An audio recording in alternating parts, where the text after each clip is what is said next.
Start हो गया। Okay sir, चलो अच्छा ठीक है, चलो sir income tax class start करते हैं। तो आज इनकम टैक्स में हम लोग अदर सोर्स का कंटिन्यूएशन ही रखेंगे सर। हाँ, तो अदर सोर्स में लास्ट दिन मैंने आप लोगों को डिविडेंड और फेयर मार्केट वैल्यू का जो शेयर का जो कॉन्सेप्ट था, शेयर प्रीमियम का, उसमें अदर सोर्स के तहत किस तरह से डिविडेंड का डिस्कशंस किया जाता है, मतलब कैलकुलेशंस का क्या कॉन्सेप्ट है, as well as share premium में फेयर मार्केट वैल्यू के साथ क्या चक्कर है, ये कुछ कॉन्सेप्ट में मैंने डिस्कशंस किया था। आज भी मैंने वही, मतलब जहां से मैंने लास्ट दिन छोड़ा था वहीं से स्टार्ट करूंगा। और जिन लोगों के पास नोट्स नहीं था मैं उन्हें भी शेयर कर दिया होगा। आप लोग खुद से भी प्रोविजंस को गो थ्रू कर सकते हो और प्रोविजंस के साथ साथ इलस्ट्रेशंस क्वेश्चंस भी गो थ्रू कर सकते हो। बट मैंने भी कुछ इलस्ट्रेशंस कराने का सोचा, तो आज मैं कराऊंगा सर आप लोगों को इलस्ट्रेशंस विथ एग्जांपल्स। लेकिन उससे पहले, जैसे कि मैंने आपको लास्ट दिन क्या कराया था सर, ये क्या क्या सेक्शंस मैंने लास्ट दिन कराया था, मैं एक बार आपको बता देता हूँ। 56 सबसेक्शन ये वाला एरिया हुआ था सर, है ना। सबसे पहले तो मैंने डिविडेंड के बारे में बात किया, जो बहुत ही इंपॉर्टेंट एक टॉपिक है कि डिविडेंड इनकम तो नॉर्मली अदर सोर्स में ही टैक्सेबल होता है ना। और उसमें सेक्शन 56 सबसेक्शन 2 क्लॉज 1 का कॉन्सेप्ट, जिसके बारे में डिविडेंड के बारे में बात किया जाता है, जो प्रीवियस लेक्चर्स में मैंने आप लोगों के साथ डिस्कस किया। तो ये एक बहुत इंपॉर्टेंट था। और उसके बाद सर डीम डिविडेंड के अंदर, डीम डिविडेंड में सेक्शन 2 सबसेक्शन 22 क्लॉज ए से लेके ई का एरिया, और उसमें स्पेशली सेक्शन 2 सबसेक्शन 22 क्लॉज ई, ये एक बहुत ही वाइटल डिस्कशन हुआ था सर। इसके बाद मैंने आपके साथ बात कर लिया सेक्शन 56 सबसेक्शन 2 क्लॉज 1 बी पे, जिसमें कैजुअल इनकम के ऊपर मैंने डिस्कस किया। और उसके साथ मैंने बात करने के टाइम पे कैजुअल इनकम पे जो टैक्स रेट लगा जाता है, दैट इज 30% टैक्स रेट जो कॉन्सेप्ट है, उसमें 115 बीबी, ठीक है, जिसमें 30% कैजुअल इनकम पे winning from horse race, crossword puzzle, ये सब डिस्कशन हुआ था। उसके बाद मैंने आपको सेक्शन 56 सबसेक्शन 2 क्लॉज 7 बी पे डिस्कस कर लिया सर, ठीक है। 7 बी पे क्या है सर, ये fair market value of shares के बारे में था कि जब कोई कंपनी शेयर इशू करता है, और शेयर इशू करने के टाइम पे अगर वो प्रीमियम में शेयर रिसीव कर लेता है, तो वो प्रीमियम वैल्यू जो एक्स्ट्रा कंपनी की तरफ से अर्न होता है, तो क्या उसे किस पर्टिकुलर हेड में टैक्सेबल किया जाए, और टैक्सेबल करने के पीछे का क्या कॉन्सेप्ट है, ये चर्चा मैंने लास्ट दिन आपसे किया था। चलो ठीक है, लेकिन अभी थोड़ा आगे बढ़ना है सर। कंटिन्यूएशन में बहुत सारा और भी पॉइंट है, इसमें बात कर लेना चाहिए। चलो सर, जैसे कि आप लोगों को मैं आज बताने चाहूंगा सेक्शन, ये कुछ एरिया है जैसे कि, अच्छा, forfeited due to failure of negotiation, section section 56 subsection 2 clause 9 का एक एरिया है। सेक्शन 56 सबसेक्शन 2 क्लॉज 10, ठीक है। ये इसके बारे में मैंने पहले भी डिस्कस किया, प्रीवियस लेक्चर्स में भी मैंने इसके बारे में डिस्कशंस किया सर, कि अगर विदाउट कंसिडरेशन या विदाउट एडिक्वेट कंसिडरेशन आपको कोई पैसा मिलता है किसी से भी, ठीक है, नॉर्मली हम उसे गिफ्ट कहते हैं। जब विदाउट कंसिडरेशन हमें कोई चीज किसी से मिलता है तो हम उसे गिफ्ट तो कहते हैं, लेकिन गिफ्ट किस हद तक आप उसे टैक्सेबल हालत में रखोगे, और गिफ्ट अगर मतलब ऐसे सोर्स से आ रहा है जिसे जिसे टैक्सेबल नहीं करना चाहिए, इसका भी एक कॉन्सेप्ट है। तो सेक्शन 56 सबसेक्शन 2 क्लॉज 10 ये एक डिटेल्स डिस्कशंस का पॉइंट है सर। और कुछ क्वेश्चंस भी है, ठीक है, जो मुझे आपके साथ डिस्कस करना है। एक काम करते हैं सर, प्रोविजंस आप लोगों को मैं पढ़ाऊंगा, बट प्रोविजंस करने से पहले एक क्वेश्चन करें सर। हाँ, जैसे ये मैंने एक इलस्ट्रेशन मैंने आप लोगों को कल कराया था, ठीक है, इलस्ट्रेशन कर लेते हैं। इलस्ट्रेशन एक, एटलीस्ट एक इलस्ट्रेशन करने के बाद अगर प्रोविजंस आपको नोन है तो बहुत अच्छा, अगर प्रोविजंस आपको नोन नहीं है तो उस पर्टिकुलर प्रोविजंस पे हम लोग डिटेल्स में पढ़ाई कर लेंगे, ठीक है। लेकिन पहले हम लोग एक क्वेश्चंस करते हैं, ठीक है। चलो, मैंने ऐसे ही रैंडमली पिक किया सर, ठीक है, कि मुझे लगा कि शुरू में ही अगर मैं फिर से प्रोविजन लेके स्टार्ट हो जाऊं, फिर आप लोगों का फिर से चिंता हो जाएगा, फिर से दिमाग खराब करने वाला बात। तो इसलिए मैंने सोचा कि स्टार्टिंग में आज प्रोविजंस नहीं, आज एक क्वेश्चन डील करते हैं, ठीक है। चलो, तो ये क्वेश्चन आप लोग को स्क्रीन में दिखाई दे रहा होगा सर, मुझे एक बार कंफर्म करो ना, दिख रहा है रे, बोलो। मिस्टर हाँ A, sir. Okay sir. Mister A क्या करता है? मिस्टर ए, देखो, mister A dealer in shares, share का डीलिंग करता है, मतलब जरूर कोई ब्रोकिंग फार्म होगा या सब ब्रोकिंग फार्म होगा। ब्रोकिंग, सब ब्रोकिंग जानते हैं ना सर? हाँ, स्टॉक मार्केट ब्रोकिंग का जो कॉन्सेप्ट है ये एक बहुत बड़ा बिजनेस है सर। लेकिन हाँ, इसके लिए आपको स्टॉक मार्केट का स्किल्स होना चाहिए और NISM का एग्जाम क्रैक करके लाइसेंस लेना पड़ेगा। लेकिन पहले ही लाइसेंस लेके काम नहीं कर सकते आप, पहले आपको इस पर्टिकुलर फील्ड में थोड़ा सा समय बिताना होगा। नहीं तो आप बिजनेस नहीं समझ पाओगे तो फिर बिजनेस कैसे करोगे, है ना? इसलिए बिजनेस को समझना जरूरी है। तो स्टॉक मार्केट फील्ड में थोड़ा समय बिताओगे तो ऑटोमेटिकली धीरे धीरे, जैसे कि आज की डेट में तो जीरोधा, अपस्टॉक जैसे कंपनी, स्पेशली मैं जीरोधा का बात करूंगा। जीरोधा काफी दिन तक पहले स्टॉक मार्केट में खुद ट्रेडिंग किया, ट्रेडिंग करते करते एक्सपीरियंस गेन किया। फिर दोनों भाई ने मिलके, ठीक है, नितिन कामत एंड उसका भाई है निखिल कामत, ठीक है, जो आज बहुत ही फेमस एक ब्रोकिंग फार्म है, इंडिया का लार्जेस्ट डिस्काउंट ब्रोकिंग फार्म है। इवन बड़े बड़े कंपनी को भी मात दे रहा है सर। हाँ, पैसा वाइज या वैल्यूएशन वाइज इतना बड़ा नहीं हुआ, but number of account wise बहुत बड़ा हो गया है सर, बहुत। तो ये एक बहुत ही एक यूनिक बिजनेस कॉन्सेप्ट है। आप लोग भी आगे आगे सोच सकते हो, लेकिन चलो ठीक है, कोई बात नहीं। तो बेसिकली मैं आपको, मिस्टर ए जो है ये डीलर इन शेयर है, शेयर में डील करते हैं, मतलब शेयर खरीदना बेचना, ठीक है, इनका लोगों के लिए भी करना, ये इनका एक बेसिक वर्क है sir. Receive the following without consideration during the previous year 22-23। Previous year 22-23 में ये अपने दोस्त, अपने फ्रेंड मिस्टर बी से कुछ चीजें लिया sir, without consideration, point to be noted. हाँ सर, विदाउट कंसिडरेशन। तो विदाउट कंसिडरेशन का हम लोगों ने पहले भी देखा होगा, है ना सर? विदाउट कंसिडरेशन में अगर हम कुछ भी रिसीव करते हैं तो उसे नॉर्मली हम लोग गिफ्ट के अंदर काउंट करते हैं। दिस एरिया, ये सेक्शन 56 सबसेक्शन 2 क्लॉज 10, ठीक है, यहाँ पर हम लोग विदाउट कंसिडरेशन के बारे में बात करते हैं।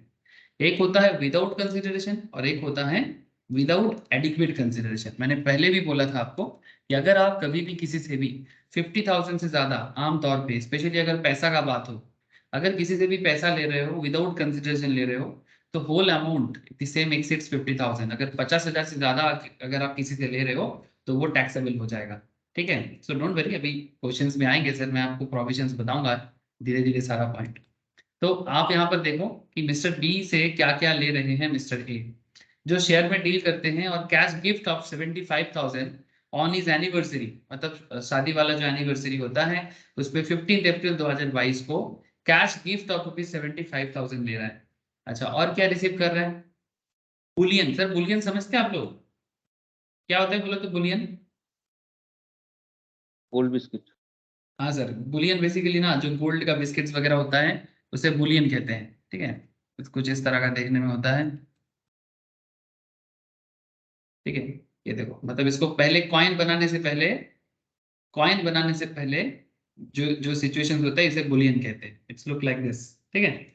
जैसे हम लोग गोल्ड बिस्किट्स वगैरह भी बोलते हैं, मतलब नॉर्मली जो लोग गोल्ड में डील करते हैं, ज्वेलरी वगैरह में, वो लोग एक्चुअली गोल्ड का बिस्किट्स ही पहले लेते खरीदते हैं, उसके बाद इसी से कॉइन वगैरह बना के फिर वहां से अलग अलग शेप देके ज्वेलरी वगैरह बनाते हैं सर, ठीक है। चलो कोई बात नहीं। तो Boolean, the fair market value of which was 60,000, ठीक है, ऑन हिज बर्थडे 19 जून 2022, ठीक है, बर्थडे में बुलियन लिया, इसका फेयर मार्केट वैल्यू है 60,000 का। चलो ठीक है। अच्छा, plot of land and Faridabad on 1 जुलाई 2022, ठीक है, एक लैंड लिया 1 जुलाई 2022 को फरीदाबाद में, stamp value of which is 5 lakh on that date, मतलब उस पर्टिकुलर जमीन का जो स्टैम्प वैल्यू है वो 5 लाख का है। स्टैम्प वैल्यू मतलब जो सरकार के घर में जमा करना पड़ता है रजिस्ट्रेशन के लिए, ठीक है। And mister B had purchase the land in April 2009, और मिस्टर बी जो है, जो मिस्टर ए को गिफ्ट कर रहा है बेसिकली, उसने खरीदा था 2009 में, ठीक है। अब और क्या बोला है sir? Mister A purchase from his friend mister C, mister A purchase from his friend mister C who is also a dealer in shares. अच्छा, मिस्टर ए भी शेयर में डील करता है और मिस्टर सी वो भी शेयर में डील करता है। तो mister A purchase from his friend mister C who is also a dealer in shares. क्या लिया sir? 1,000 shares of x limited, ठीक है, 1,000 shares of x limited at the rate 400 each. कब खरीदा? 19 जून 2022 को, ठीक है। 1,000 शेयर 400 टका करके 19 जून 2022 में। फेयर मार्केट वैल्यू जिसका 600 टका करके चल रहा है, ठीक है, जिसका मार्केट में वैल्यू चल रहा है 600, बट उसने लिया 400 400 करके। Mister A sold this shares in the course of his business, और मिस्टर ए जो है ये उसका बिजनेस का पार्ट है ना, बिकॉज वो शेयर में डील करता है। तो mister A sold this shares in the course of his business on 23 जून 2022। ठीक है, तो ये आपके सामने इंफॉर्मेशन गिवन है। ओके, अब ये जितना सारा इंफॉर्मेशन हमारे सामने है, इस इंफॉर्मेशन से हमें अभी ये देखना पड़ेगा कि अदर सोर्स में या बाकी कोई भी सोर्स में कौन सा इनकम टैक्सेबल होगा। मेनली क्योंकि हम लोग अदर सोर्स चैप्टर को डील कर रहे हैं, तो हमारा मेन फोकस है कि अदर सोर्स में क्या होने वाला है वो तो देखना ही है, पर साथ साथ में अगर कोई दूसरा हेड भी बीच में आ जाता है तो उसके बारे में भी थोड़ा सा देखभाल करना पड़ेगा। अच्छा, फर्दर और भी कुछ इन्फॉर्मेशन गिवन है सर, तो इन्फॉर्मेशन में इन्फॉर्मेशन दिए जा रहे हैं, दिमाग खराब कर रहे हैं सर। चलो कोई बात नहीं, देखते हैं क्या बोलता है। Further, on 1st November 2022, Mr. A took possession of property। 1 November 2022 को मिस्टर ए जो है सर वो प्रॉपर्टी का पोजीशन ले रहे हैं। क्या पोजीशंस में क्या ले रहे हैं sir? Office building. Office building जो प्रॉपर्टी है उसका, उसको पोजीशंस में ले रहे हैं, मतलब अपने अधिकार में लेना। पोजीशंस में लेना क्या होता है? अपने अधिकार में लेने को पोजीशन कहते हैं।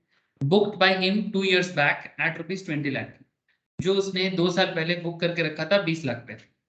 Stamp duty value of the property as at 1st November 2022 was 32 lakh and on the date of booking was 23 lakh। जिस दिन बुक किया था उस टाइम पे स्टैम्प ड्यूटी वैल्यू था 23 लाख का, और 1 नवंबर 2022 को उसका स्टैम्प ड्यूटी वैल्यू चल रहा है 32 लाख का।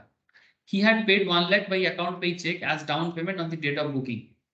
अब आई थिंक जो लोग स्टैम्प ड्यूटी वैल्यू के बारे में अभी यहाँ पर देख रहे हो, उनके दिमाग में कैपिटल गेन का चैप्टर का याद आ रहा होगा, क्योंकि ये जो स्टैम्प ड्यूटी वैल्यू का जो कॉन्सेप्ट है ये बेसिकली कैपिटल गेन चैप्टर से ही लिया गया, क्योंकि ये प्रॉपर्टी का कॉन्सेप्ट है ना। तो प्रॉपर्टी कॉन्सेप्ट तो कैपिटल गेन से जुड़ा हुआ कॉन्सेप्ट है ना। तो जो लोग कैपिटल गेन का, I think last last 2-3 lectures में होगा कैपिटल गेन का, मतलब इससे पहले मैंने कैपिटल गेन कराया था, तो कैपिटल गेन में भी इसके बारे में डील हुआ था, बीपी में भी डील हुआ था। कोई बात नहीं, अब जितना जरूरी है मैं आपको बता दूंगा, फिर बाद में जब आप कैपिटल गेन या बिजनेस एंड प्रोफेशंस करोगे वहां पर भी ये स्टैम्प ड्यूटी वैल्यू को लेकर डिस्कशंस होता है। अच्छा, तो क्योंकि यहाँ पर आप देखो ये जो टोटल पेमेंट आपने किया उसमें से 1 लाख आपने अकाउंट पे चेक के थ्रू से किया, मतलब part of the payment account पे ही है, मतलब या मतलब ऑनलाइन या फिर जिसका प्रूफ है। अच्छा, on 1st March 2023 he sold the plot of land at Faridabad for ₹7 lakh। 1 March 2023 को उसने प्लॉट ऑफ लैंड जो फरीदाबाद में था उसका, उसके पास, उसको 7 लाख में बेच दिया। ठीक है, जिसका स्टैम्प ड्यूटी वैल्यू था 5 लाख का, उसको 7 लाख में बेच दिया। ना इतना सारा इंफॉर्मेशन आपके सामने दे के रखा है, और फिर आपको सवाल करता है compute the income of mister A chargeable under the head income from other source and capital gain for assessment year 23-20। इतना तो समझ में आ ही रहा है कि कैपिटल गेन तो है यहाँ पर और साथ में अदर सोर्स भी है। तो basically mainly discussions other source chapter के अंदर कर रहे हैं, बट सर क्या करें, जब भी हम लोग इनकम टैक्स पढ़ते हैं ना एक चैप्टर के साथ, क्योंकि दूसरा चैप्टर कनेक्ट हो जाता है, तो थोड़ा थोड़ा तो बातचीत करना ही पड़ेगा। ठीक है, बाकी जैसे जैसे हर एक चैप्टर सबका कंप्लीट हो जाएगा ना, आप हर एक चैप्टर को इजीली कनेक्ट कर पाओगे। तो ये क्वेश्चन हमारे सामने हैं। अब हमें यहाँ पर ये आइडेंटिफाई करना पड़ेगा कि भाई अदर सोर्स में कौन सा इनकम को लगाया जाए और कैपिटल गेन के अंदर किसे डील किया जाए। तो चलो एक काम करते हैं, इसको ना थोड़ा सा सिंपल वे में समझ लेते हैं। ठीक है, समझने का काम है सर, समझदारी में थोड़ा समय देना पड़ेगा। चलो देखते हैं कि ऐसा क्या कहा गया है इस क्वेश्चन के जवाब के लिए। चलो सिंपल आंसर का एनालिसिस कर दे रहे हैं सर, ऐसे लिख लिख के भी कर सकते हैं आप लोग। जब घर पे प्रैक्टिस करो ना तो जरूर लिख के कीजिएगा। ठीक है, इससे क्या होगा, आप लोगों को ना ज्यादा याद रहेगा। ठीक है, ये मेरा सजेशन हमेशा रहेगा सर, जब भी आप घर पे प्रैक्टिस करेंगे आप उसको लिख लिख के प्रैक्टिस करेंगे सर। ठीक है, अच्छा सबसे पहले तो एक चीज तो आपको पता ही है, मैंने अभी अभी आपको ये सिंपल प्रोविजंस आपको पढ़ाया कि सेक्शन 56 सबसेक्शन 2 क्लॉज 10 के तहत क्या होता है। अगर आपको किसी से भी 50,000 से ज्यादा गिफ्ट मिलता है, और 50,000 से ज्यादा अगर 1 टका भी ज्यादा हो ना, तो पूरा का पूरा अमाउंट टैक्सेबल होता है।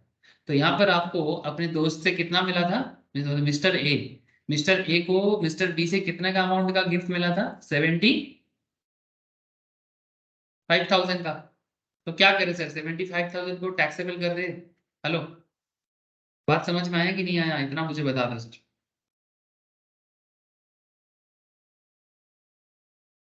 50,000 तक छूट माना जाता है।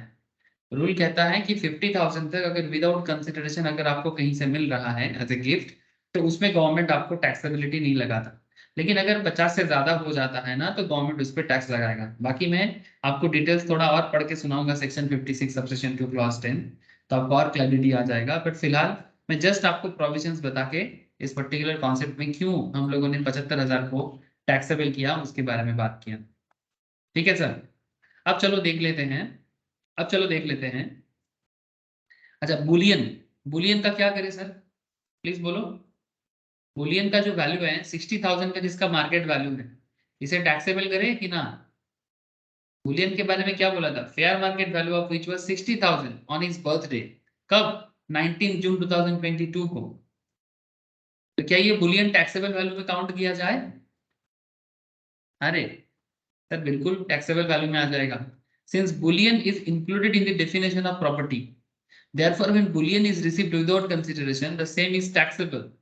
और क्योंकि उसका फेयर मार्केट वैल्यू भी 50,000 से ज्यादा है, दो तीन बात यहाँ पर आ गया। पहला बात, क्या बुलियन प्रॉपर्टी है? Yes, Boolean is a property. अगर आप प्रॉपर्टी का डेफिनेशंस को देखोगे, जो बेसिकली कैपिटल गेन चैप्टर के अंदर भी पढ़ाया जाता है, तो प्रॉपर्टी के डेफिनेशंस के अंदर बुलियन बिल्कुल आता है, मतलब जो गोल्ड बिस्किट्स नॉर्मली होता है। ठीक है, तो बुलियन अगर विदाउट कंसिडरेशन रिसीव हो रहा है तो ये बिल्कुल टैक्सेबल है, और जिसका फेयर मार्केट वैल्यू भी 50,000 से ज्यादा है, और हमारे यहाँ पर 60,000 बोला था, तो पूरा का पूरा वैल्यू टैक्सेबल में आ जाएगा।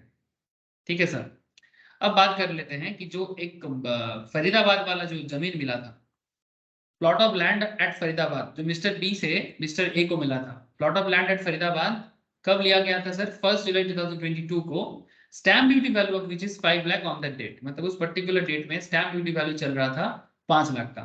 Mister B had purchase the land in April 2009, मतलब मिस्टर बी ये जमीन 2009 को खरीदा था, और 2022 को मिस्टर ए को वो गिफ्ट कर रहा है, जिसका स्टैम्प ड्यूटी वैल्यू 5 लाख से 5 लाख है, जिसका stamp duty value as on that date 5 lakh का है। तो बोलो सर, क्या करें इसको? क्या ये 5 लाख टैक्सेबल किया जाएगा? हेलो, क्या लगता है? एक्चुअली बात लगने पे नहीं है, ये जो कॉन्सेप्ट है ना, ये बेसिकली सेक्शन के ऊपर बेस करके है कि ये जो स्टैम्प ड्यूटी वैल्यू 5 लाख का होने से उसे टैक्सेबल किया जाए कि ना किया जाए, इसके ऊपर stamp duty value of plot of land at Faridabad received without consideration is taxable under section 56 subsection 2 clause 10, and that is why 5 lakh को टैक्सेबल हालत में लिया गया सर। ठीक है, मतलब इसे हम इनकम टैक्स में टोटल इनकम के अंदर कैलकुलेट करेंगे। अब आपके मन में चल रहा होगा, सर ये स्टैम्प ड्यूटी वैल्यू का कहाँ लिखा है? ये तो मैंने प्रीवियस लेक्चर्स में भी बता, मतलब आई थिंक जब मैंने लास्ट क्लास है उससे पहले वाला क्लास में मैंने शायद बता के रखा था, लेकिन यहाँ पर भी आप देख सकते हो। स्टैम्प ड्यूटी वैल्यू नॉर्मली अगर विदाउट कंसिडरेशन है, ठीक है, ये देखो, अगर विदाउट कंसिडरेशन है, इमूवेबल प्रॉपर्टी।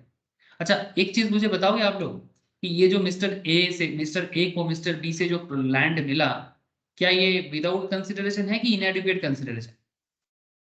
क्या मुझे आप लोग बता पाओगे sir? Mister A mister B से जो जमीन रिसीव किया है, ये इसको हम लोग विदाउट कंसिडरेशन बोलेंगे कि इनएडिक्वेट कंसिडरेशन बोलेंगे? मतलब आप लोगों को बात समझ में आ रहा है कि नहीं आ रहा है? विदाउट कंसिडरेशन का मतलब क्या होता है? समथिंग इन रिटर्न, है ना। तो यहाँ पर मिस्टर ए को जो दिया है, मतलब मिस्टर ए ने जो जमीन रिसीव किया, क्या बदले में कुछ दिया क्या मिस्टर बी को? Hello, sir इनएडिक्वेट। इनएडिक्वेट या विदाउट? ठीक से बोलो।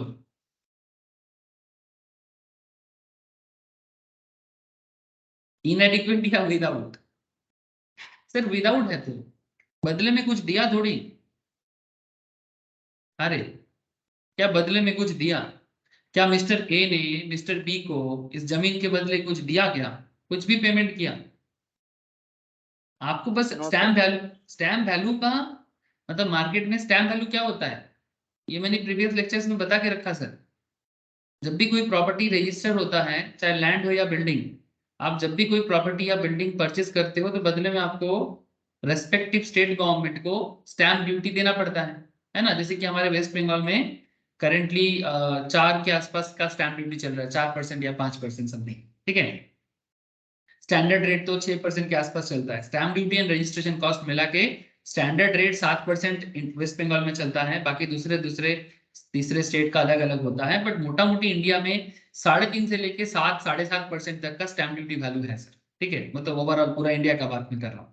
अगर मैं बंगाल का बात करूँ, हमारे पश्चिम बंगाल का, तो पश्चिम बंगाल में रिसेंटली मुझे जितना पता है सर 4%, मतलब जो 5 या 6% चल रहा था उसमें गवर्नमेंट की तरफ से ऑलमोस्ट 2% के आसपास का रिड्यूस करके स्टैम्प ड्यूटी को कम करके रखा गया। ठीक है, तो यहाँ पर ये स्टैम्प ड्यूटी वैल्यू रजिस्ट्रेशन के टाइम पे आपने नाम पे जमीन को रजिस्टर करने के लिए गवर्नमेंट के घर में स्टैम्प ड्यूटी जमा करना, वही है स्टैम्प ड्यूटी। तो यहाँ पर ये स्टैम्प ड्यूटी वैल्यू बताया है, कौन दिया क्यों दिया ये नहीं बताया, बस इतना बताया जा रहा है कि मिस्टर बी ने मिस्टर ए को लैंड दिया और जिसका स्टैम्प वैल्यू है 5 लाख। और हमारा प्रोविजंस क्या कहता है सर? हमारा सिंपल प्रोविजंस कहता है कि अगर इमूवेबल प्रॉपर्टी विदाउट कंसिडरेशन मिल रहा है, stamp value of the property अगर वो 50,000 से ज्यादा है, तो जितना वैल्यू होगा पूरा का पूरा क्या हो जाएगा? टैक्सेबल हो जाएगा। बताओ सर, प्रोविजन समझ में आ रहा है ना? मतलब एज पर दी प्रोविजंस हम लोग आंसर दे रहे हैं। इनकम टैक्स में जो कैलकुलेशंस होता है ना, कैलकुलेशंस में कुछ नहीं है।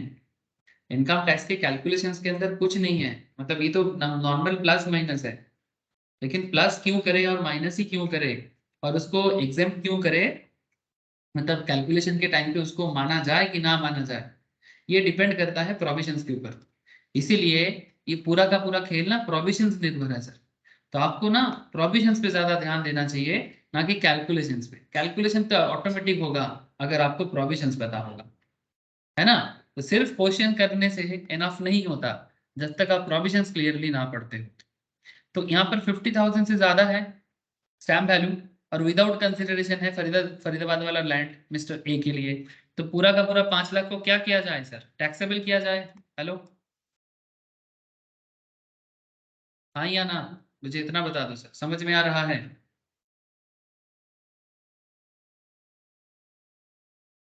अरे बोलो ना, हाँ ना, कुछ तो बताओ सर। टैक्सेबल किया जाए कि ना जाए? है सर। बिल्कुल टैक्सेबल किया जाए। तो ये 75 भी टैक्सेबल हुआ, 60,000 भी टैक्सेबल हुआ, 5 लाख भी टैक्सेबल। अब हमें देखना पड़ेगा और क्या कॉन्सेप्ट था, चलो देख लेते हैं एक बार।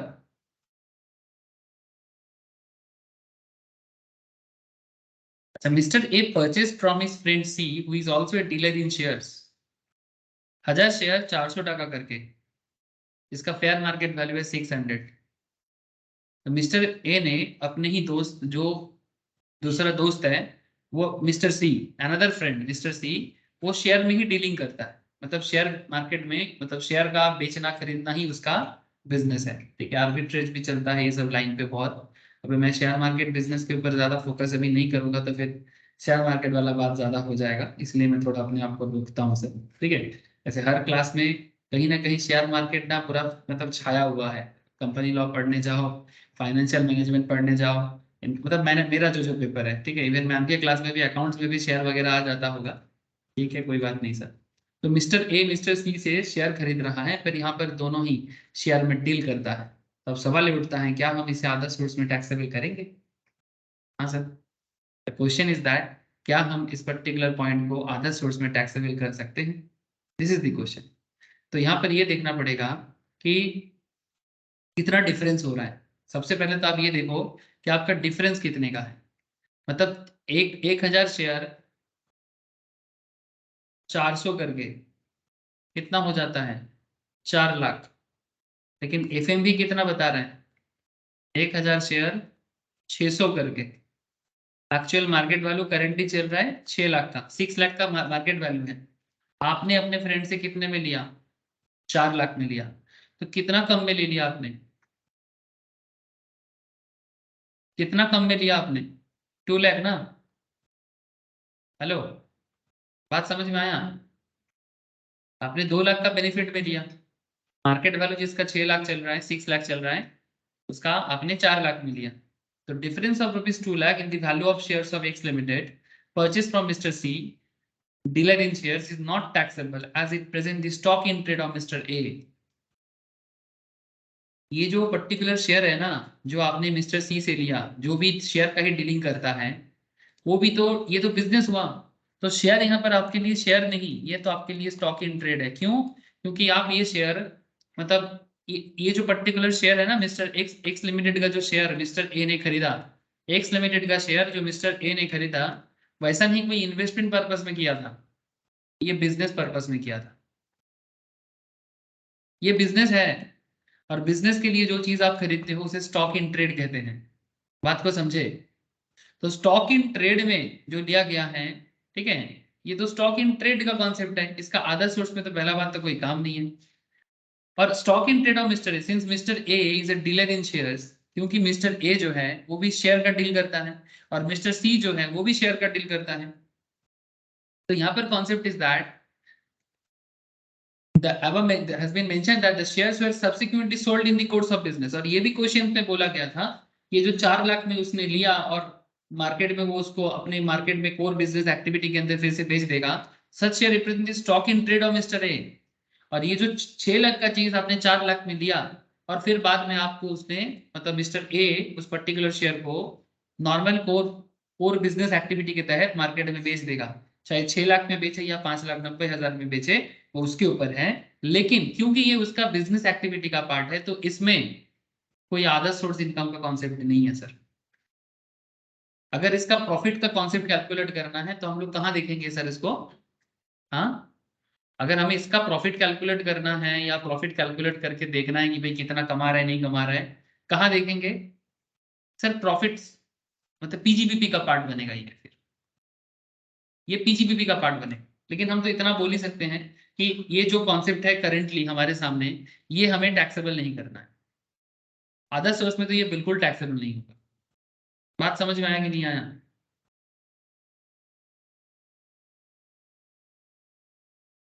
क्या आप लोगों को ये बात समझ में आया? देखो यहाँ पर एकदम क्लैरिटी से बोला गया था, Mr. A purchased from his friend Mr. C, who is also a dealer in shares, 1,000 shares of X Limited of 400 each on 19 June 2022, 19 जून 2022, और 600 टका करके मार्केट में वैल्यू चल रहा है। Mister A sold this shares in the course of business on 23 जून 2022। तो ये जो कुछ भी खेल है ना, ये बिजनेस का मैटर है, इसका आधा सोर्स में कोई लेना देना नहीं है, और यहाँ पर इसका कोई टैक्सेबिलिटी कैलकुलेट करने का जरूरत भी नहीं है। बाकी अगर जब पीजीपीपी का क्वेश्चन होता तो हम लोग पीजीपीपी में इस तरह का शेयर का डीलिंग्स वाला क्वेश्चंस करके रखे होंगे सर, ठीक है, या कैपिटल गेन चैप्टर में शेयर्स का ज्यादातर होता है, ठीक है। लेकिन ये बंदा तो शेयर में डील करता है, तो हमें इसका कुछ नहीं करना है अदर सोर्स के अंदर। बात समझ में आया कि नहीं आया? प्लीज मुझे बताइएगा। तो ये जो 2 लाख का डिफरेंस है, इसको हमें कुछ नहीं करना है।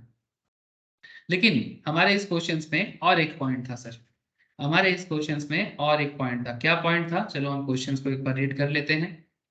फर्दर क्या बता रहा है जरा देखिए। On 1 November 2022 mister A took position of property. 1 November 2022 को उसने एक प्रॉपर्टी को पॉजेस किया, मतलब अपने अधिकार में लिया। प्रॉपर्टी क्या है? प्रॉपर्टी एक्चुअली ऑफिस बिल्डिंग है। प्रॉपर्टी एक्चुअली ऑफिस बिल्डिंग है, booked by him 2 years back at ₹20 lakh. 2 साल पहले उसने 20 लाख में लिया था, जिसका स्टैम्प ड्यूटी वैल्यू 1 नवंबर के डेट में, मतलब आज के डेट में अगर मैं देखा जाए, मतलब 1 नवंबर का जो डेट है उस टाइम पे चल रहा था 32 लाख का, ठीक है। सॉरी मैं गलत बोला, stamp duty value as on 1 November 2022 was 32 lakh, और जिस दिन उसने बुकिंग किया था उस दिन चल रहा था 23 लाख का।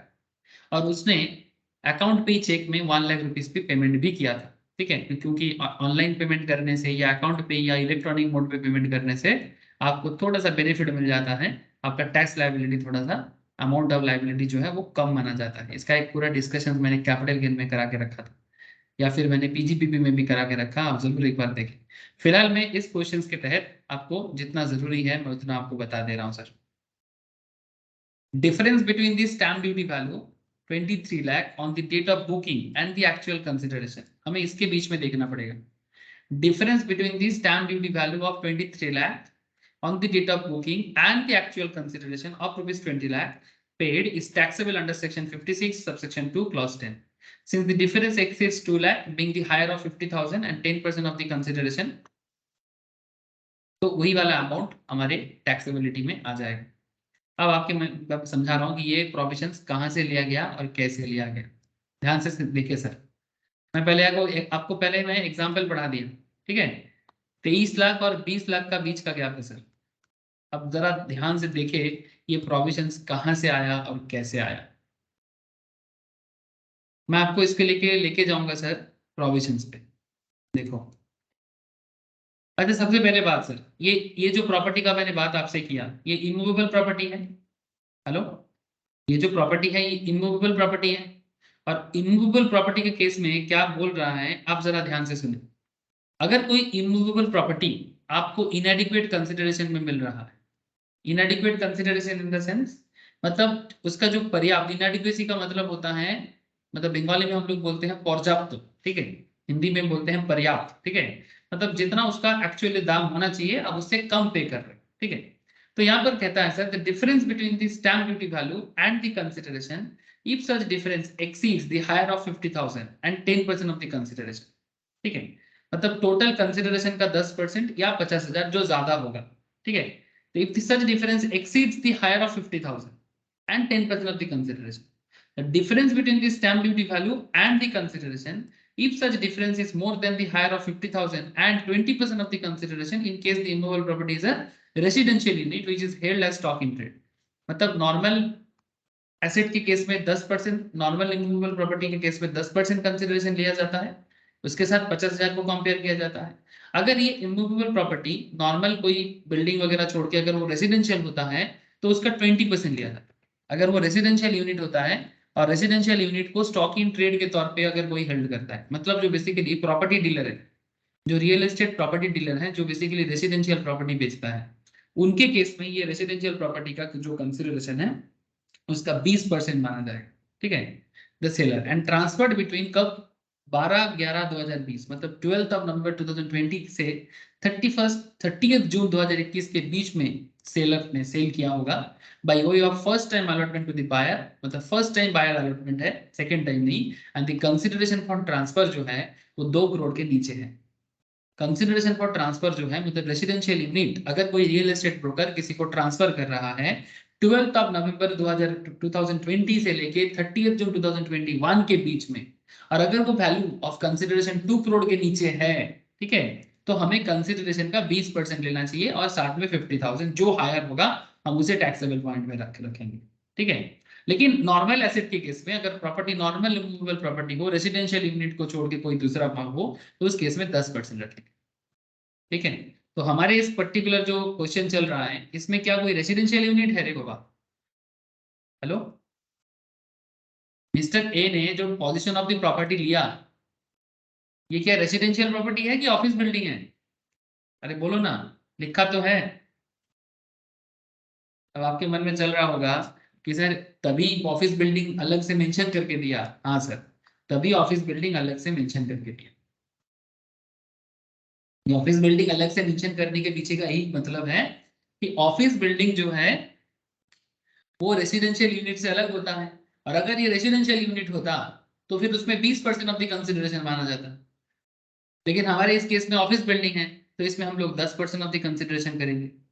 तो उसने कितना कंसिडरेशन बुक किया था सर? 20 लाख, जिसका करेंट डेट में, बुकिंग डेट में उसका वैल्यू कितना था? आज कितना चल रहा है, मतलब 1 नवंबर को कितना चल रहा है यहाँ पर मायने नहीं रखता। बुकिंग डेट में उसका स्टैम्प वैल्यू कितना था? बुकिंग डेट में स्टैम्प वैल्यू था 23 लाख का, और बुकिंग उसने किया था 20 लाख पे। तो कितने का डिफरेंस हो गया? 3 लाख का, है ना सर? तो 3 लाख ज्यादा कि 50,000 ज्यादा? हेलो,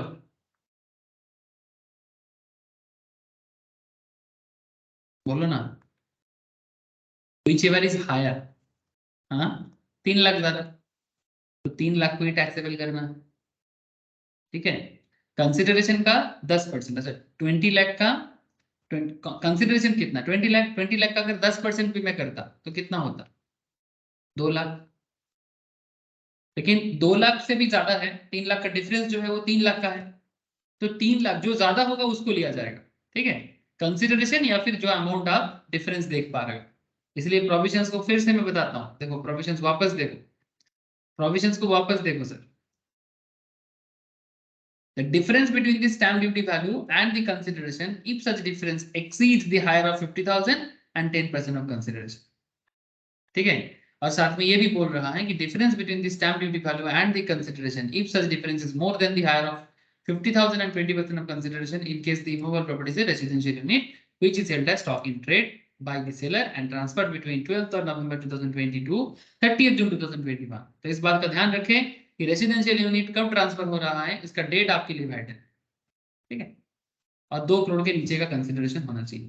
तो हमारे इस क्वेश्चन में क्या हो जाएगा, इन आवर क्वेश्चन, हमारे इस क्वेश्चन में हम इसको कैसे डील करेंगे, 23 लाख और 20 लाख यही तो है। तो बेसिकली एक्चुअल कंसिडरेशन कितने का है, 20 लाख का है, लेकिन जहां पर एक्चुअल स्टैम्प ड्यूटी कितना था बुकिंग डेट में 23 लाख का, तो डिफरेंस कितना हो गया 3 लाख का। तो यहाँ पर क्या करना है, paid is taxable under section 56 subsection 2 clause 10 since the difference exceeds 2 lakh, difference जो है वो 2 लाख को भी क्रॉस कर रहा है और 50,000 से भी ज्यादा है ना, क्योंकि वो 2 लाख को क्रॉस कर रहा है, 2 लाख के 2 लाख मतलब क्या, 20 लाख का 10%, और कंसिडरेशन मतलब डिफरेंस कितना है 23 lakh minus 20 lakh equals to 3 lakh. तो 20 लाख का 10% है 2 लाख, और 3 लाख जो है वो उससे ज्यादा है, तो क्योंकि वो 10% ऑफ द कंसिडरेशन को भी तोड़ रहा है और साथ में वो 50,000 से भी ज्यादा है, तो पूरा का पूरा अमाउंट टैक्स। बोलो सर, कोई डाउट है तो पूछ लो, मैं वापस बता दूंगा आपको, अगर डाउट नहीं है तो मैं आगे बढ़ूंगा सर। बोलो, हेलो, क्लियर है सर आप लोगों को, बोलो सर। ये सेक्शन 56 सबसेक्शन 2 क्लॉज 10, ठीक है, बड़ा ही वाइटल सेक्शन है, आपको अल्टीमेटली सेक्शन 56 सबसेक्शन 2 क्लॉज 10 का सारा कॉन्सेप्ट ही क्लियर हो गया होगा, है ना, कि भाई कब कब क्या क्या टैक्सेबल होता है, क्योंकि हम लोग क्वेश्चन के साथ साथ कर लिए, तो ये एक अच्छा था, मैंने इसीलिए आपको डायरेक्टली क्वेश्चन भी लेके आ गया। ये क्वेश्चन सॉल्व करने से ना प्रोविजंस भी आज मैं बता दूंगा, तो बेसिकली मैं क्वेश्चंस भी करा रहा हूँ और साइड बाय साइड आपको प्रोविजंस भी बता दे रहा हूँ, ठीक है, ओके सर। तो फिर अल्टीमेटली अब क्या करना है, अब काम बहुत आसान हो गया, अब काम आसान हो गया, कुछ नहीं करना है, सिर्फ जोड़ना है, मतलब just addition, 75 plus 60 plus 5 lakh, ठीक है, जो जो आपका टैक्सेबल वैल्यू हुआ है वो सबको जोड़ दो, तो सबको जोड़ के आपका जो अमाउंट आया इसे हम लोग क्या बोलेंगे 9,35,000 का, this is what sir, this is your income from